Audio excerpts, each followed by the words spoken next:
देखिए class 10th का आपका चैप्टर नंबर फर्स्ट है, इकाई फर्स्ट का चैप्टर नंबर फर्स्ट का नाम है यूरोप में राष्ट्रवाद। ठीक है, चलिए हम इसे पढ़ते हैं। हालांकि राष्ट्रवाद आधुनिक विश्व की राजनैतिक जागृति का प्रतिफल है। ठीक है, यह एक ऐसी भावना है जो किसी विशेष भौगोलिक, सांस्कृतिक या सामाजिक परिवेश में रहने वाले लोगों में एकता की वाहक होती है। ठीक है, यानी एकता की वाहक बनती है, जो कि राष्ट्रवाद होता है। देखिए आगे, देखिए राष्ट्रवाद की भावना का बीजारोपण यूरोप में पुनः जागरण के काल से ही हो चुका था, परंतु 1789 ईस्वी की फ्रांसीसी क्रांति से यह उन्नत रूप में प्रकट हुई। 19वीं शताब्दी में तो यह उन्नत एवं आक्रामक रूप में सामने आ गया। ठीक है, इसके कारण भी यथेष्ट थे और परिणाम भी युगांतकारी रहे। देखिए आगे है कि यूरोप में राष्ट्रीयता की भावना के विकास में फ्रांस की राज्य क्रांति तत्पश्चात नेपोलियन के आक्रमणों ने महत्वपूर्ण योगदान दिया। फ्रांसीसी क्रांति ने राजनीति को अभिजात्यवर्गीय परिवेश से बाहर कर उसे अखबारों, सड़कों और सर्वधारणा की वस्तु बना दिया। यूरोप के कई राज्यों में नेपोलियन के अभियानों द्वारा नवयुग का ध्यान से संदेश पहुंचा। नेपोलियन ने जर्मनी और इटली के राज्यों को भौगोलिक नाम की परिधि से बाहर कर उसे वास्तविक एवं राजनीतिक रूपरेखा प्रदान किया, जिससे इटली और जर्मनी के एकीकरण का मार्ग जो है प्रशस्त हुआ था।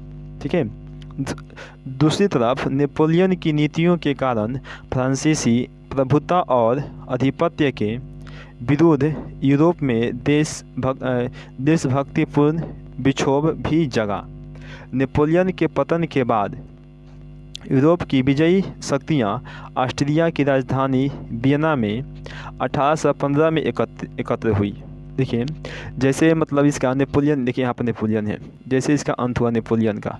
ठीक है, इस नेपोलियन का जैसे ही अंत हुआ तो जितनी भी शक्तियाँ थी सब के सब जो यहाँ पर ऑस्ट्रेलिया की जो राजधानी है वियना, यहाँ पर सबके सब सम्मिलित हुई, सबके सब यहाँ पर आया। ठीक है, सम्मिलित हुई, एकत्र हुई, जिनका उद्देश्य यूरोप में पुनः उसी व्यवस्था को स्थापित करना था जिसे नेपोलियन के युद्धों और विजयों ने अस्त व्यस्त कर दिया था। ये बोले कि जो नेपोलियन जो अस्त व्यस्त कर दिया, सब जो खराब कर दिया है, उसे फिर से हमें उसी व्यवस्था को वहाँ पर लाना है। देखिए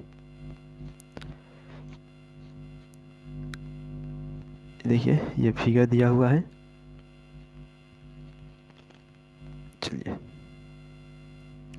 पढ़ते हैं यहाँ से। हालांकि था, परंतु इसमें भाग लेने वाले राजनीतिक इस बात को देख सकने में असमर्थ रहे कि जनतंत्र और राष्ट्रवाद की नई शक्तियाँ राजनीति को निर्धारित करने वाले नए तत्वों के रूप में उभर रही थी। सन 1815 ईस्वी में वियना सम्मेलन की मेजबानी ऑस्ट्रिया के चांसलर मेटरनिख ने किया। देखिए पूछता है कि ऑस्ट्रिया का चांसलर कौन था, तो मेटरनिख कहेंगे। ठीक है, जो घोर प्रतिक्रियावादी था। इस सम्मेलन में ब्रिटेन, रूस, प्रसा और ऑस्ट्रिया जैसी यूरोपीय शक्तियों ने मिलकर ऐसी व्यवस्था की जिसका मुख्य उद्देश्य यूरोप में उस शांति संतुलन को स्थापित करना था। ठीक है, देखिए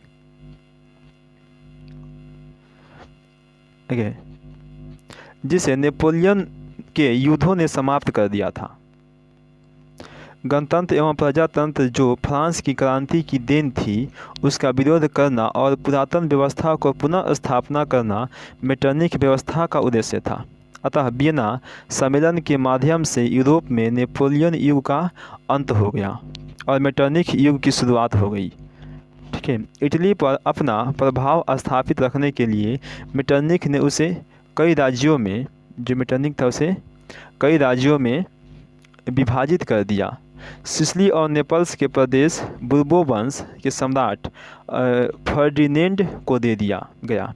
रोम और उसके आसपास के राज्य पोप को सौंप दिए गए। लोम्बार्डी एवं वेनेशिया पर ऑस्ट्रिया की प्रभुता कायम हुई। परमा, मोडेना और टकरनी के प्रांत हैब्सबर्ग राजवंश को दे दिए गए तथा जेनेवा और सार्डिनिया पिडमाउंट के राज्य में सम्मिलित कर दिए गए। जर्मनी में 39 रियासतों का संघ कायम रहा, जिस पर अप्रत्यक्ष रूप से ऑस्ट्रिया का अधिकार स्थापित किया गया था। अप्रत्यक्ष रूप से यानी कि वह वहाँ पर था नहीं, बल्कि उसका यह अधिकार तो वहाँ पर था, लेकिन तथा हर संभव प्रयास किया गया कि उनसे राष्ट्रीयता की भावना नहीं जगे। मेटरनिख ने फ्रांस में भी पुरातन व्यवस्था की पुनः स्थापना की। इस तरह वियना सम्मेलन प्रतिक्रियावादी शक्तियों की विजय हुई थी, लेकिन यह व्यवस्था अस्थायी साबित नहीं हुई और जल्द ही यूरोप में राष्ट्रीयता की भावना जो है जगने लगी। भावना का प्रसार हुआ, जिससे यूरोप के लगभग सभी देश प्रभावित हुए। फ्रांस में वियना व्यवस्था के तहत क्रांति के पूर्व की व्यवस्था स्थापित करने के लिए बुर्बो राजवंश को पुनः स्थापित किया तथा लुई 18वां फ्रांस का राजा बना। उसने फ्रांस की बदली हुई परिस्थितियों को समझा और फ्रांसीसी जनता पर पुरातनपंथी व्यवस्था को थोपने का प्रयास नहीं किया। उसने प्रतिक्रियावादी तथा सुधारवादी शक्तियों के मध्य सामंजस्य स्थापित करने का प्रयास किया, जो कि सुधारवादी था और जो आपका शक्तिवादी था। इन दोनों के बीच आपस में सामंजस्य स्थापित करने का ये प्रयास करता है, देखिए का प्रयास किया तथा इसी उद्देश्य से 2 जून 1814 ईस्वी को सम्राट की ओर से संवैधानिक घोषणा पत्र जारी किए गए। 2 जून 1814 ईस्वी को, इसे याद रखेंगे, पूछता है, ठीक है, जो 1848 ईस्वी तक फ्रांस में चलते रहे। जो लागू हुआ था 1814 में, वह चला 1848 ईस्वी तक। चार्ल्स दशम के शासनकाल में इसमें कुछ परिवर्तन किए गए, परंतु इसका परिणाम 1830 ईस्वी की क्रांति के रूप में सामने आया। देखिए थोड़ा सा इसको बताते हैं। देखिए जुलाई 1830 ईस्वी की क्रांति, ये लिखा हुआ है आपका 1830, ये हिंदी में लिखा हुआ है, ठीक है।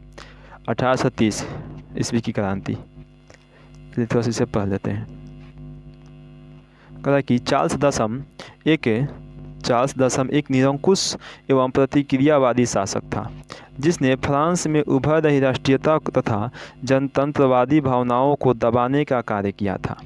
उसने अपने शासनकाल में संवैधानिक लोकतंत्र की राह में कई गतिरोध उत्पन्न किए थे। उसके द्वारा प्रतिक्रियावादी प्लगनेक को प्रधानमंत्री बनाया। देखिए जो चार्ल्स दशम था वह एक बहुत ही प्रतिक्रियावादी राजा था और उसी को इसने प्रधानमंत्री बना दिया अपना। प्लगनेक ने पूर्व में लुई 18वें में द्वारा स्थापित समान नागरिक संहिता के स्थान पर शक्तिशाली अविभाज्य वर्ग की स्थापना तथा उसे विशेषाधिकारों से विभूषित करने का प्रयास किया।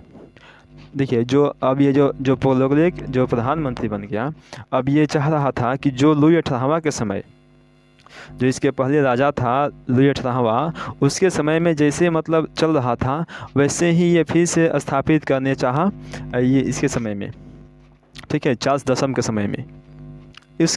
इस कदम को उदारवादियों को चुनौती तथा क्रांति के विरुद्ध षड्यंत्र समझा गया। प्रतिनिधि सदन एवं दूसरे उदारवादियों ने प्लगनेक के विरुद्ध गहरा असंतोष प्रकट किया। चार्ल्स दशम ने इस विरोध की प्रतिक्रिया रूपी 25 जुलाई 1830 ईस्वी को 4 अध्यादेशों द्वारा उत्तरदायित्व गला घोटने का प्रयास किया गया। इन अध्यादेशों के विरोध में पेरिस के क्रांति की लहर दौड़ गई और फ्रांस में 18 जून 1830 ईस्वी से गृह युद्ध शुरुआत हो गया। इसे ही जुलाई 1837 ईस्वी की क्रांति कहते हैं। परिणामतः चार्ल्स दसम फ्रांस की राजगद्दी त्याग करके इंग्लैंड भाग गया और इस प्रकार फ्रांस में बुर्बो वंश के शासन का अंत हो गया था। ठीक है, यह जो 1837 ईस्वी में गृह युद्ध की शुरुआत हुई थी वह वास्तव में उसे ही कहा जाता है कि जुलाई 1830 ईस्वी की क्रांति। देखिए थोड़ा सा और है, कहता है कि फ्रांस में जुलाई 1837 ईस्वी की क्रांति के परिणाम स्वरूप बुर्बो वंश के स्थान पर ऑर्लेंस वंश की गद्दी सौंप दी गई। देखिए ये पूछेगा कि जब बुर्बो वंश की स्थापना मतलब गद्दी समाप्त हुई तो कौन से वंश आया, तो ऑर्लेंस वंश। इस वंश के शासक लुई फिलिप ने उदारवादियों, पत्रकारों तथा पेरिस की जनता के समर्थन में सत्ता प्राप्त की थी। अतएव उनकी नीतियाँ उदारवादियों के पक्ष में तथा संवैधानिक गणतंत्र में निहित रहती थी। ठीक है, चलिए इसके आगे आपका है 1830 ईस्वी की क्रांति के प्रभाव। तो इसे हम लोग अगले वीडियो में पढ़ेंगे।